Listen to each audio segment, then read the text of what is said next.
This episode of Geek's Guide to the Galaxy is brought to you by our friends at The Moth, a popular podcast in which ordinary people are given just a few minutes to tell the most compelling true story they can in front of a live audience.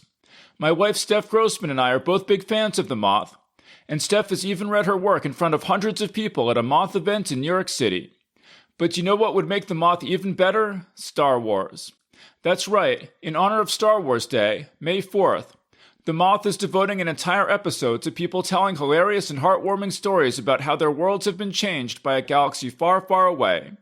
Listen now by searching for The Moth on Spotify, Apple, iHeart, or wherever you get your podcasts, and may the 4th be with you.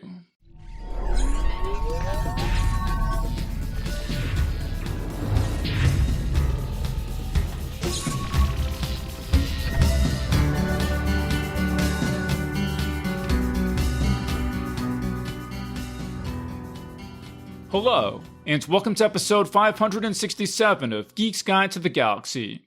I'm David Barr Kirtley, author of the book Save Me Please and Other Stories. Publishers Weekly says, visceral settings and robust characters will have readers marveling at how much Kirtley is able to fit into a limited page count. For SFF fans with no time to sink into a doorstopper, these concentrated doses of genre goodness will hit the spot. And Kirkus Reviews writes, Kirtley employs sharp, concise prose that complements his puckish sense of humor. The author's passionate voice breathes life into this wonderful array of tales. So again, the book is called Save Me Please and Other Stories, and it's available now on Amazon.com. And our guest today is Téa Obreht. Her debut novel, The Tiger's Wife, about an old man telling his granddaughter fantastical stories, became a New York Times bestseller, won the Orange Prize, and was a finalist for the National Book Award. Her follow-up novel, Inland, published in 2019, is a ghost story that explores the use of camels in the Wild West. Her work has appeared in The New Yorker, The Atlantic, and Harper's, and she's taught creative writing at Hunter College, Texas State University, and Bennington College. And in this interview, we'll be discussing her new novel, The Morningside, a near-future tale about a pair of climate refugees who come to live in a mysterious apartment building. And now here's our interview with Téa Obreht. All right, so we're here with Téa Obreht. Welcome to the show. I'm so excited to be here. Thank you. Okay, so first of all, since this is a show for science fiction fans, I was just curious, how big of a fantasy and science fiction fan are you? I would say I'm big in my heart, but I'm sort of but in my time learning from science fiction and fantasy people, it turns out that I'm pretty mid-range. I thought that I was further up the spectrum, but it turns out when I hang out with true fantasy and sci-fi buffs that I am, laughably underqualified. So what are some of the things you read that gave you a false feeling of confidence? I really thought that my attachment to sort of the less, I think in fantasy in particular, and I think this might have something to do with my background as sort of an immigrant and somebody who wavered between British schooling and American schooling, and then was raised on a diet of British fantasy as a kid. I thought that it was such a big deal that I loved the Chronicles of Prydain as a relatively young person, and I loved Lloyd Alexander. And then it turns out that loads of people, of course, loved that, but it was more, people who for whom it's not such a deep cut. But coming from a British school system, it seemed a lot more niche when I first moved here. Well, because there was the Disney movie, I think that made it more mainstream. Yes, I think it must have. But the whole series, I don't know. I feel like that Disney movie was very that itself is kind of a deep cut. I feel like it was. I think has everyone read The High King? That's what I want to know. Right. That's what I want to know. Like, if you've read The High King, then we can really talk. Well, I was curious to ask you because you grew up in places before the age of 12, like Belgrade and Cairo, and sort of what was the availability of fantasy and science fiction books in those places at the time you were growing up? I think that it was also mid-range. Yeah. I read a lot of. I think that when you're reading outside of the language, like when you're reading to learn the English language, you tend to stick with the recommendations given to you by the people in authority, right? And I did not have the great fortune of having teachers of English and literature as a kid who were super open to sci-fi and fantasy. So this was something that I would come to on my own. You know, I often it happened when I would meet up with another kid who was in the library at lunchtime like I was, and they were reading something that I'd never heard of before. And I'd be like, oh my gosh, what's that? That sounds really interesting. And my mother thought, you know, that sci-fi and fantasy were rather frivolous. And so it was a kind of, I suspect that as it is for many people, it was sort of a transgressive thing to be reading it. So yeah. Yeah. Well, because it seems like you did naturally gravitate to stories of magic and folklore and things like that. I did gravitate towards them, but I think that they were sort of in a less, how do I put this? To me, they felt like they were the fabric of ordinary storytelling. And I think that this might come from, they were divorced from genre. And I think this might again come from sort of the upbringing, the narrative upbringing that I underwent, you know, being born in the Balkans to a very storytelling family and to a very storytelling focused family, and to people who really, really loved folklore and mythology. So I think that for me, it was just the way stories were told. And then whenever magic or the uncanny or science fiction turned up in narrative, it didn't feel like it was coming out of left field. It just felt like kind of a normal part of storytelling. I mean, so when you were doing your own writing, did you have teachers who were like, get this magic out of there, this folklore out of there? Like, or how long did that continue? Or absolutely. And it continued kind of for a really long time. It continued well into grad school. And I have seen it, you know, I have seen that attitude in grad school where I have also taught, you know, this feeling of like the discouragement of anything fanciful, anything outside of the realm of realism. I think that quote unquote speculative fiction is becoming a little bit more mainstream now, but the attitude from so many teachers of fiction for so long has been and continues to be, get this magic out of here, right? Like I had that experience as an undergrad with a very well-respected teacher whom I won't name, who is still teaching. I had that with various colleagues, you know, across universities where I have taught when our students have wanted to branch into something like that. This idea that it can't be taught, right? That it's that it cannot be taken seriously and that it shouldn't be taught. I mean, because I sort of had this sense. I did an MFA about 20 years ago now, so I'm a little out of date. But I had the sense that stuff like that you write, or that Karen Russell writes, or Kelly Link, that was becoming a lot more. Professors are becoming a lot more receptive to that. But if you wanted to write something like Game of Thrones or The Expanse or something like that, that was where you were really going to just not get any constructive feedback at all.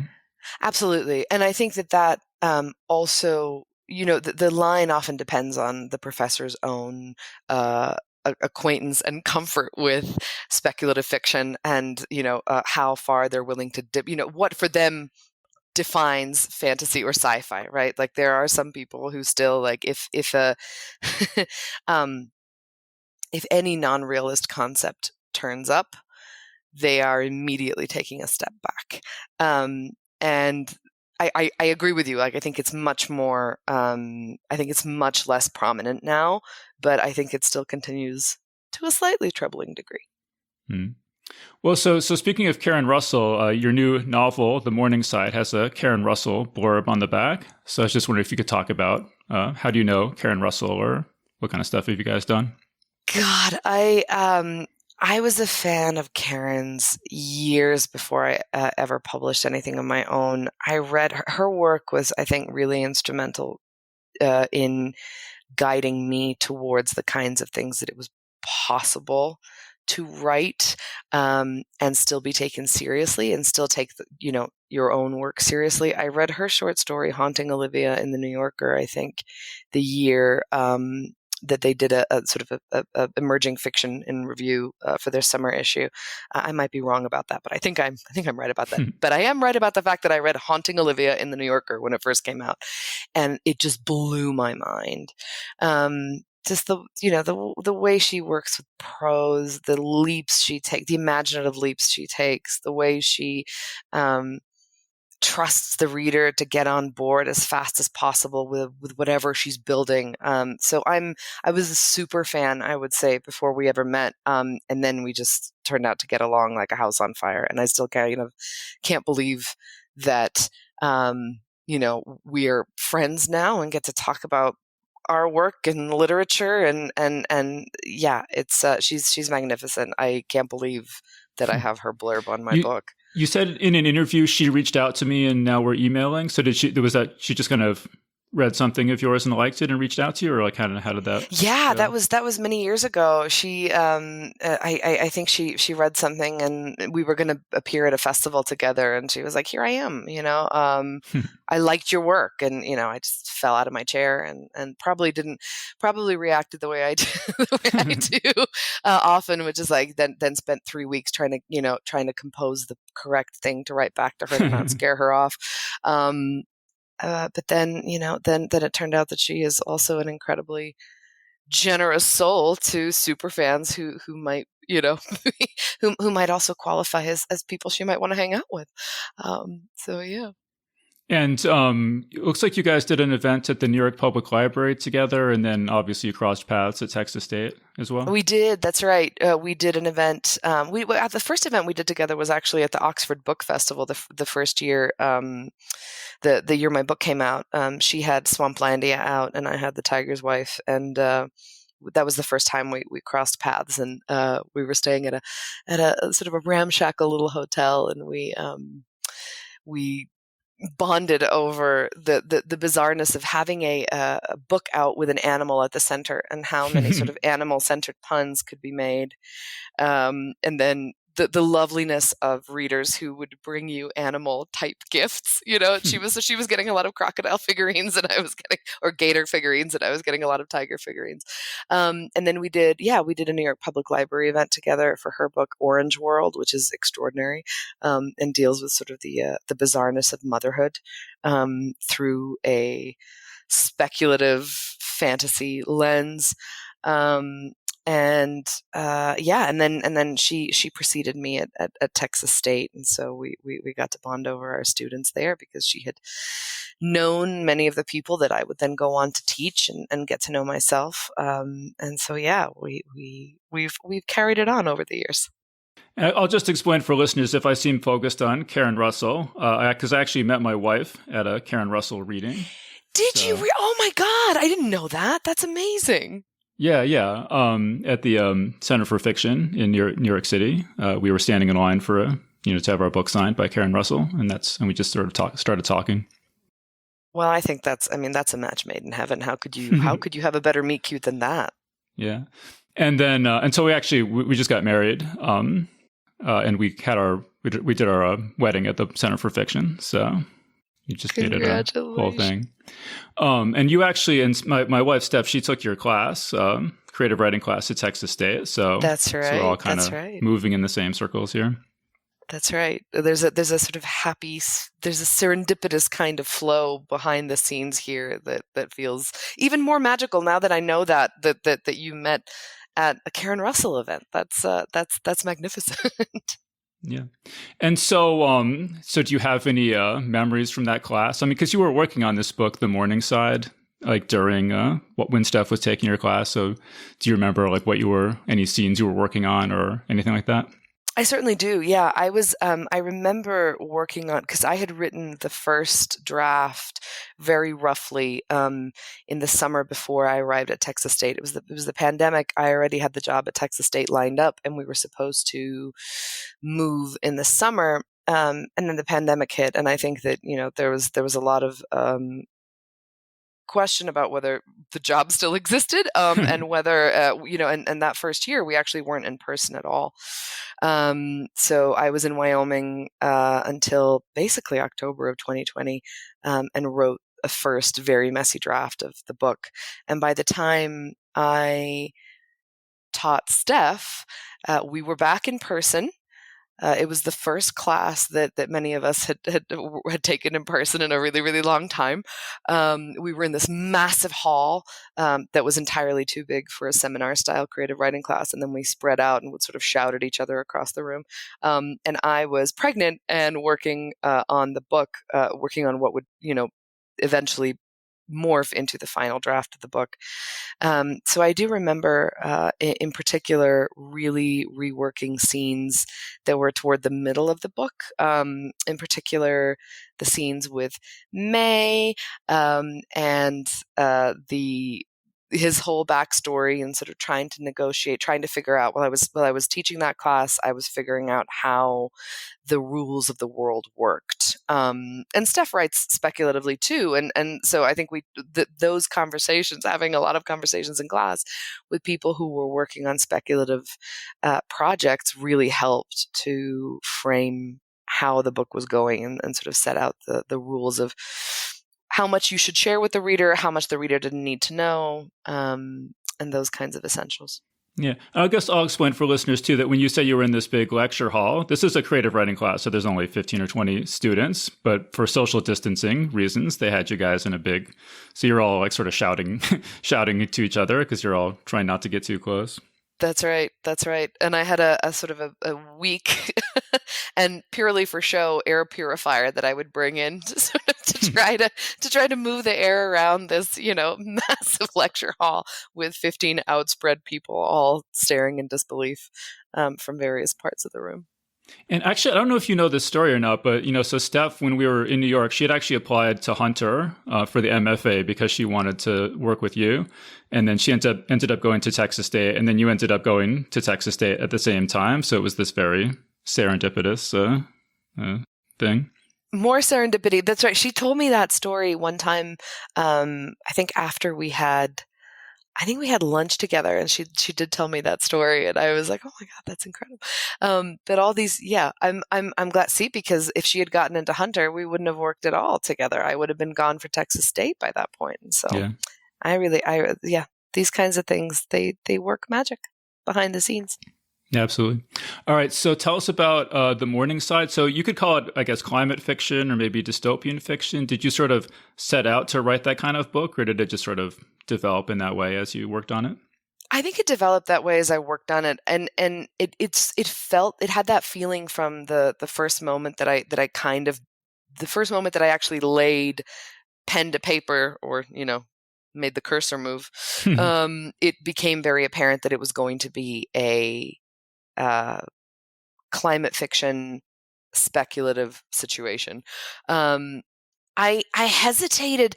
I think a lot of people are calling it dystopian, and I would agree that it is, with the caveat that I don't think that I feel very strange about taking the authority of calling something dystopian myself, because I feel that so much of the great dystopian fiction that I read has to do with these intricate, or that I read, or that sort of comes to the surface now, has these very intricate world building elements of change, societal changes, and in particular deals a lot with authoritarianism and sort of the movements toward fascism as society crumbles.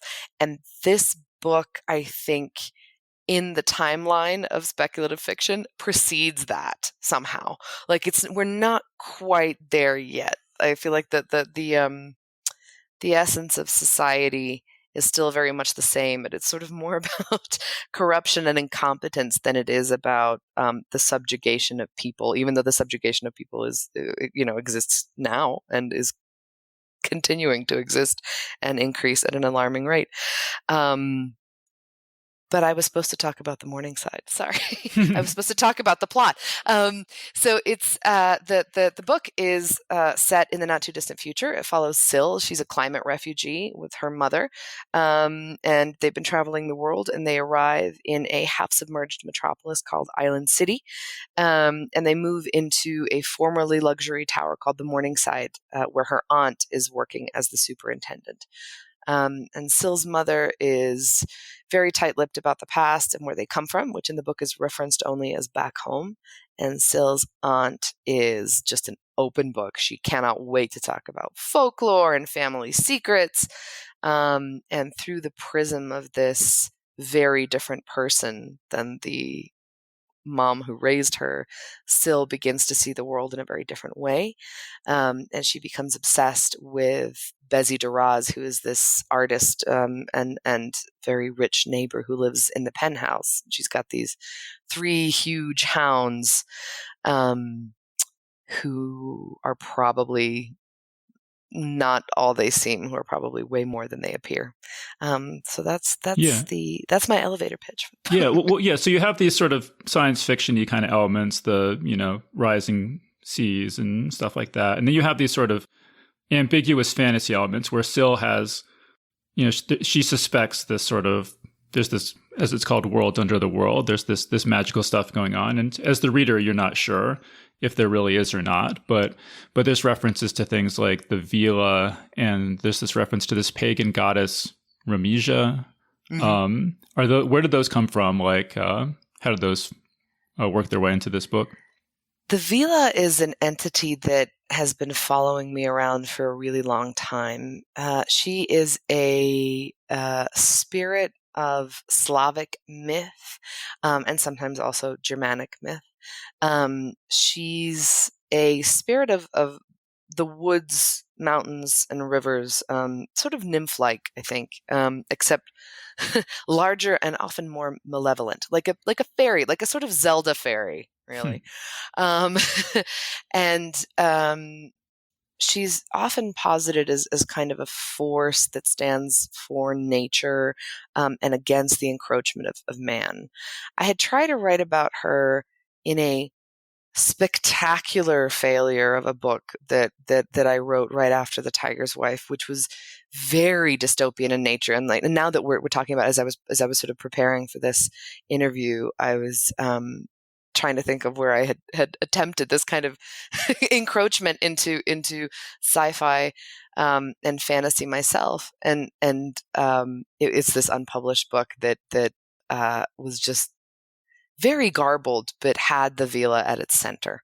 I've always found her very fascinating. She usually appears in mythology as an entity who demands a sacrifice, and she does so in this book as well. Or rather, the myth that's told about her is the most common myth one hears in the Balkans, which is this demand for human sacrifice in exchange for the success of a building project. All of which I think also served to push the story in a cli-fi direction. I mean, this is a character that I built and an entity that I wanted to write about. And then when it came time to write about this submerged city, it was like, oh, well, here it is. Here it all is. This is a cautionary tale about human encroachment on nature from thousands of years ago. And one that I had grown up hearing, we had this kind of semi-serious, but actually very serious, feeling that, in my family that, well, that's that mountain belongs to the Vila. Don't go in that woodland. That belongs to the Vila. And so it was funny to see it crop up the way it did in this book. Well, yeah, talk about that, because so in the book, Syl has this sort of superstition where she places objects around, hoping that it will bring about good luck. And I read this article from 2010 Harper's Magazine that you wrote. It's called Twilight of the Vampires Hunting the Real Life Undead. Mm-hmm. And there's a lot of interesting stuff in there. But one of the things is it says at one point, I think it was your grandmother left scissors under your bed to ward off the devil or something like that. So is that kind of did that inspire that or? Yeah. And I think it took me a really long time to age into the realization that not everybody's families did that. And that it was I think it's slightly more common than one might realize among that generation of people from the Balkans. But yeah, there's a real sort of connection to the pagan, even in everyday life, in rural parts of the Balkans. My grandmother grew up in a town called, I guess we call it a city, but it's really more of a town, called Mostar, when Yugoslavia was one country. And she had, this feeling of pursuit by forces that were outside of your control, as a real thing. She experienced it as a reality. And I suppose when you're from that generation and you're dealing with tremendous upheaval, the withdrawal of, the recent withdrawal of one empire, the arrival of another, World War I, World War II, these forces are enormous. And at the center of them was small village life, and underneath all of that were these pagan beliefs that held people together. So when I went to to research the Harper's article, which was about how the vampire myth has evolved in the Balkans since its popularization in the mid 1800s, I realized that a lot of people in these towns, they don't necessarily believe, like they wouldn't come to you and say, well, of course there's a vampire, but they act as if there might be, right? Like no one would confess that, well, not no one. Most people wouldn't confess that they strongly believe that there's an undead presence in their town 150 years after this initial staking of the vampire and the supposed vampire in his grave, right? But they would enact protective rituals, and protective rituals were something that were handed down to me. So yeah, my grandmother would put scissors under the bed. She had a real thing about, and I don't even know where this came from. I feel like she told me one time, but I blanked it. She had a real thing about if you crossed the threshold to leave on your journey, you couldn't come back without having completed the journey. So you'd be like, I forgot my umbrella. And she'd be like, well, you're out of luck. Like, keep walking, get wet. And you'd be like, okay. Or, she wouldn't our family was very divided toward the end of her life, physically, right? We lived in the States. She lived back in Belgrade. And then when we would go to visit her, when she knew we had set off, she wouldn't touch a thing in the house until we had arrived. So it would just be this kind of tableau of however whatever it was she was doing in the moment that she found out that we had boarded the plane, she would drop everything. And then we would arrive to find her in that exact state. So go ahead. Let me actually jump in there, because what you were saying, it reminds me of years ago, I interviewed the author Holly Black. Mm-hmm. And she told me that she had been raised to believe that fairies were real. Her mother had raised her that way. And I asked her, so when did you kind of realize that fairies aren't real? And she says, I don't think I've ever realized that that at some level, when you're, whatever worldview you're presented with as a small child, you never quite escape it completely. It's sort of imprinted in you, in how you see the world permanently. So I'd be curious did you have that experience, or are you completely a scientific rationalist kind of person these days?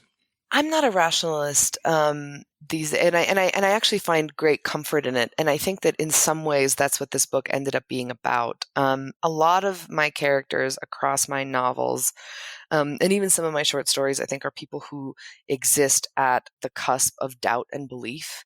And it usually actually has to do with that precise thing you're talking about. This notion of, are you going to turn away from the feeling that not everything is explicable? Or are you going to cleave to this slightly more haunted worldview in which you will not be getting answers, but that feels tethered to forces beyond your control that are somehow comforting? You know, I would not say that I am, and this is, I mean, like these are the fundamentals of religion too, right? Like, but I would not say that, like we were a communist household. Religion was something that was cultural. It was about culture and tradition and language, right? Like my whole family were like great adherents to the party. And my grandfather was Roman Catholic Slovene. My grandmother was a Bosniak Muslim. They shared a lot of belief in protective rituals, and what bonded them together as people from very different religions and religious backgrounds were these pagan roots. And those pagan roots were kind of like nothing to be ashamed of. And were instilled in me, and I still carry them around. And I think that they appear in strange ways. I carry them around in lieu of religion, right? And they appear in strange and sometimes unexpected ways in all my work. I mean, there's sort of an interesting, relationship between superstition and fear in the book. That Mila, who's a friend that the main character makes, she's fearless, at least in part because she doesn't have any belief in the supernatural. We're told that Anna, the main character's aunt, that part of the reason she was so attached to the supernatural is because she was fearful. And then Syl's mom, she says this interesting thing where she says, you don't have a sense of true consequences. This is if you have a magical mindset. Everything comes out okay somehow because somebody has to be left standing in the end, but people aren't left standing. Thousands, hundreds of thousands have died and nobody knows about them. So it was just interesting to me how that theme of superstition and fear and how the different characters in the book relate to it. Yeah. Yeah. That's so interesting to have you point that out. I haven't been asked much about that part of the book or talked about it to a great extent. But yeah, I think Syl's mother is someone who views this kind of, we'll call it magical thinking, who views this magical thinking as a crutch that veils the truth of the world, right? Whereas Syl's aunt Enna views it as a necessary prism for seeing realities that other people don't see and being able to exist with knowledge that other people don't have. Ironically, of course, it's Syl's mom that really has the knowledge that other people don't have, but doesn't have, they're both afraid, Syl's aunt and Syl's mother, despite having these very different responses to trauma. But I think they're afraid of very different things as a result of their beliefs. Their coping mechanisms are very different. I also wanted to ask you about in the vampire article as well. It was talking about your family. This is kind of funny. It says, in your family, late night conversations turn toward the horrific and the bizarre pretty much on a weekly basis. Mm-hmm. So it seems like an interesting way to grow up. It is. And I'm seeing it a lot now in in other people's families as well. Just this notion of, I think in particular as it relates to death, this notion of starting a story that's cautionary and having it grow and grow in size and horror, usually as it relates to the to the individual hubris of somebody who didn't heed various warnings, and ending in their horrific demise. Sometimes years later, it's like, oh, he I told him not to. I'm spitballing here, but like, let's go with it because this is actually pretty typical of how it would go. He found €100 note in the console of his rental car, and I told him that's cursed. And then he didn't, quote unquote, give it back, whatever that, to the car, then he didn't give it back. And years later, he died of a migraine that turned out to be an aneurysm. And so that kind of narrativizing, to grow up with that, led to, a kid who had, massive OCD and anxiety, often related to rituals. And I think that this is an aspect of my real childhood that made its way into this book in a frighteningly close to the bone kind of way. You were asking me earlier about Syl's rituals, and I was somebody who, we moved to the States. I didn't have the vocabulary for it.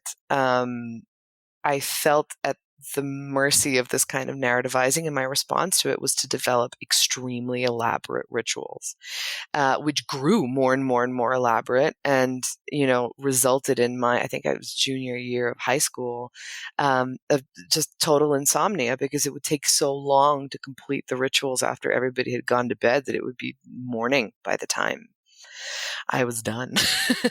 And so I think there were very real consequences to that kind of narrativizing.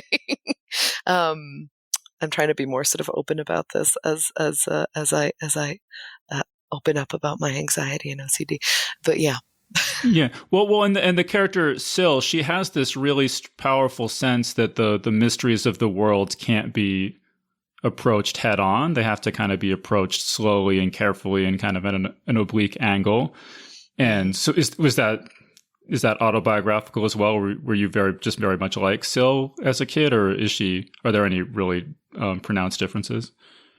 I mean, I think there are many pronounced differences. But I, that I think is a way. I was doing an interview recently, and somebody asked me about sort of the function of story in society or in family as I had grown up. And I think one of the other similarities between Syl and myself is that that approach to the mysteries of the world, right? The sense of, if you do the correct things in the correct order with, the right feeling in your heart, the mystery will be revealed to you. You will have earned the right to the answer to these questions.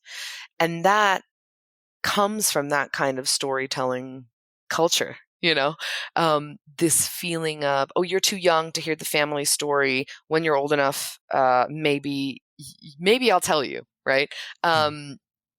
You're too young to know about this trauma, or, you did something foolish, and I see you're not mature enough to find out about this trauma. And I will withhold it from you until such a time as I can see that you have grown. And so this earnings system of receiving narrative is something that is very prominent in the book. And I think it also feels really close to the bone. I mean, one of my favorite parts of the book was there's this character named Louis May, who's a sort of disgraced writer who had been active in literary circles and now is not. And he's sort of, in modern parlance, he's been canceled. And I was just curious, did you sort of see his story in that way, or like how do you view his his withdrawal from polite society?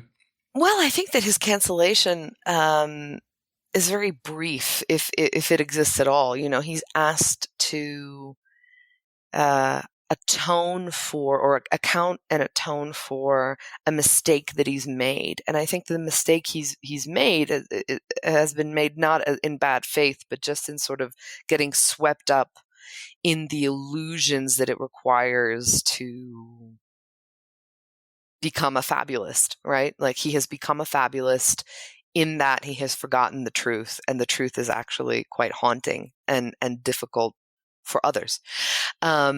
I think a lot of his cancellation in that moment when he realizes that polite society is rejecting him, I think he's more gutted by his own failure and his own fear and the sort of way he's lost himself than he is punished by the society at large. Because you do get the sense that society has moved on without him and isn't thinking much about his transgressions at all, and that he would probably be welcomed back, if not welcomed back, allowed back, to use that kind of language. And he himself doesn't feel that he has atoned appropriately for what he's done, because he's deeply shaken by where his transgression came from. And so he enacts this larger project that feeds his soul in a new way, I think. That's interesting because it is sort of a major theme of his story that he seeks forgiveness and does not receive it. Or I guess, sorry, I guess that's a little bit of a spoiler, but that he, has done something shameful but not unforgivable.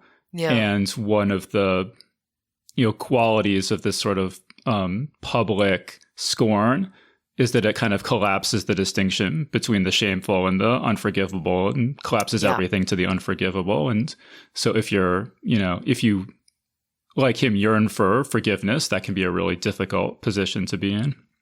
Yeah, for sure. And I think that the story ends up being about sort of the structures of forgiveness for oneself, right? Like not to be too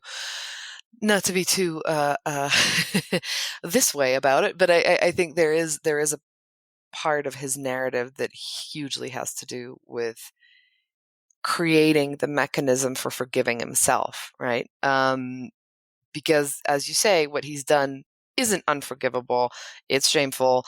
But he turns that shame into his entire self, and the requirements that he has for that forgiveness forgiveness he would like to receive are absolutely massive.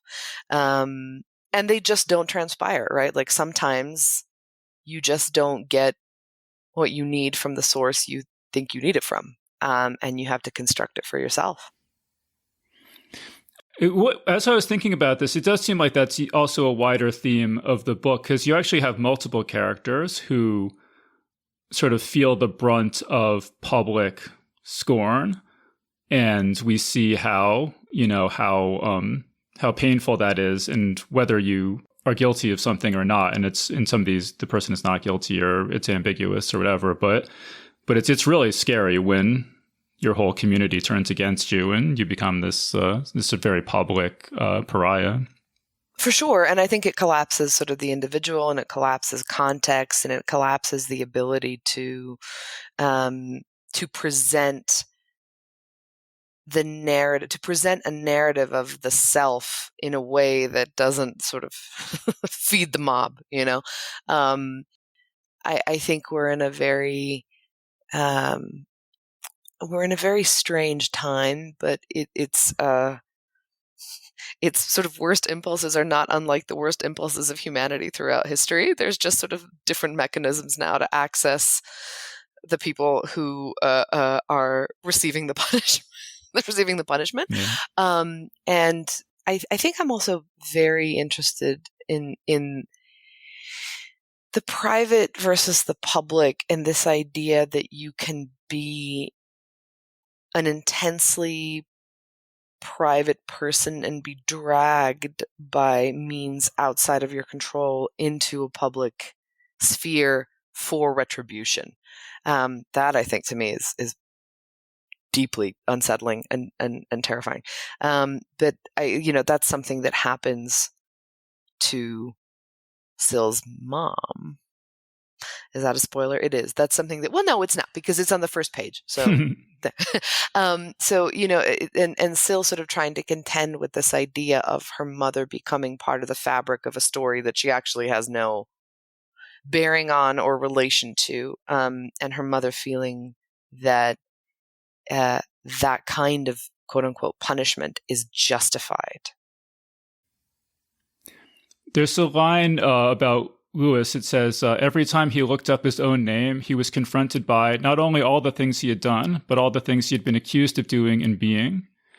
And that really struck me because, for this podcast, I interview lots of people who have a public, we're well-known people who have a public reputation. A lot of people don't like them. And almost invariably, when I as I do research for an interview, I find that the negative feelings people have about them are wildly overblown. I mean, most people are, have flaws and there are legitimate reasons to dislike them, but usually the hated, avatar that exists in people's imagination bears almost no resemblance to the actual flawed, but usually fairly decent person who exists in real life. Yeah. That must be a sober, as a person who exists in the public sphere yourself, that must be a sobering and frightening reality to contend with on a regular basis as you prepare for these interviews. Yeah. My protective measure is to have as boring a personality as possible, so nobody ever really pays attention to me. But, excellent. All right, cool. So I also wanted to ask you, another article I came across in the course of my research it's called "We're Still Living in the World That Inspired Animal Farm 75 Years Later." So could you just talk a little bit about how that came about and what your relationship is with Orwell? Yes. So I was asked to write the introduction for the 75th anniversary edition of Animal Farm. And I wrote it. It's so funny when I look back at it now, and an excerpt ended up in Time magazine. And when I look back on it now, I wrote and filed it in January of 2020. And it's so funny to think about how if it had been due 2.5 months later, there would also have been a massive society-changing event was just around the corner, right? And everyone in the town where I wrote it was completely sick with COVID. But it was this a sort of time capsule of the moment before. And when I look back on it now, and I talk about it in schools sometimes, it's such a trip to look at it. But essentially, the article is talking about totalitarianism and the fact that we have learned very little and continue to play out the same pantomimes of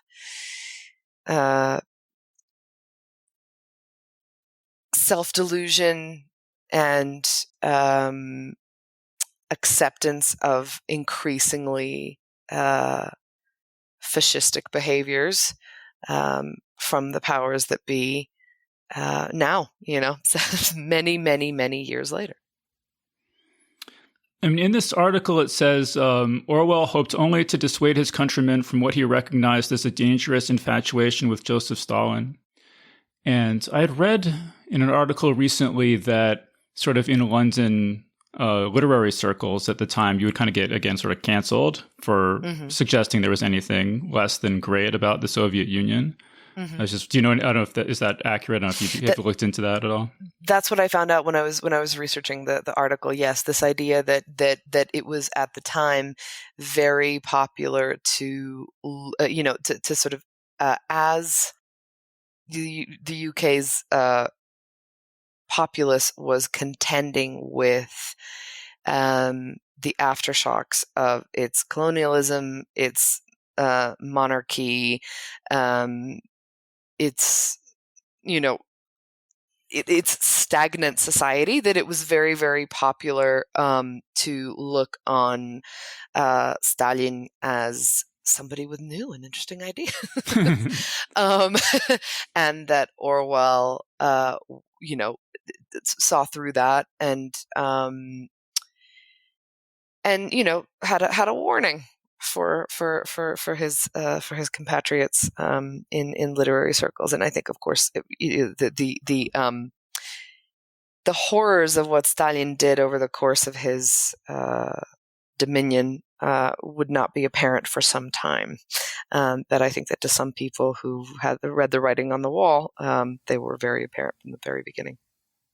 Yeah, it just seems like you could take warning from that, not to punish people too harshly, because you might be wrong. You should always keep in mind the possibility that you might be wrong, and the person might be telling you something important that you kind of need to hear. Yes, for sure. And also I just watched your interview with Salman Rushdie, which I thought must have been a really exciting opportunity. So kind of how did that come about, and kind of how did you feel about getting the chance to interview Salman Rushdie? Oh my gosh. I mean, I have been a fan of Salman Rushdie's work since I was in short pants. And I've been lucky enough to meet and know Salman for some time. And when the library reached out to ask me if I wanted to do this interview, I was like, yes, drops everything, And I was particularly interested to interview him about a nonfiction work.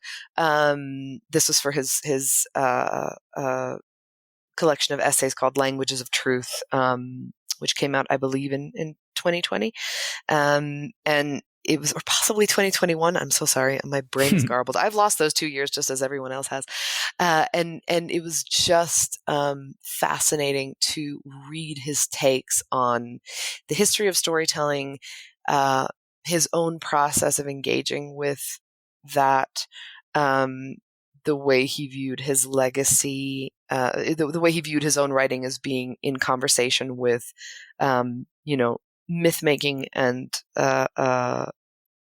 what he calls the wonder tale of old. So yeah, I was very excited, and he's always, the most eloquent and charming person imaginable. So, but you've met him a couple times. You said? I have, yeah. I mean, this isn't. Yes, we had met several times, and I had done a tribute to him, about which he was very gracious when my book first came out. And yes. No, that's really cool. I mean, one of the things, I haven't read these books, but, he has 2 books called Haroun and the Sea of Stories, and Luca and the Lake of Fire. Yeah. And I've always been charmed by this thing. I read that, when he was sort of in hiding, that he had nothing to do but play Super Mario Brothers all day long. That's right. And that kind of found expression in those books, his just hour after hour after hour of Super Mario Brothers. So I've always thought that was a really, again, charming origin story for those particular books. Yes, that he wrote them sort of to his children, from whom he was disconnected at the time. The first time I met him, actually, I was a student at Cornell, and the first question I asked him he came to visit Cornell. He was very, very gracious with us.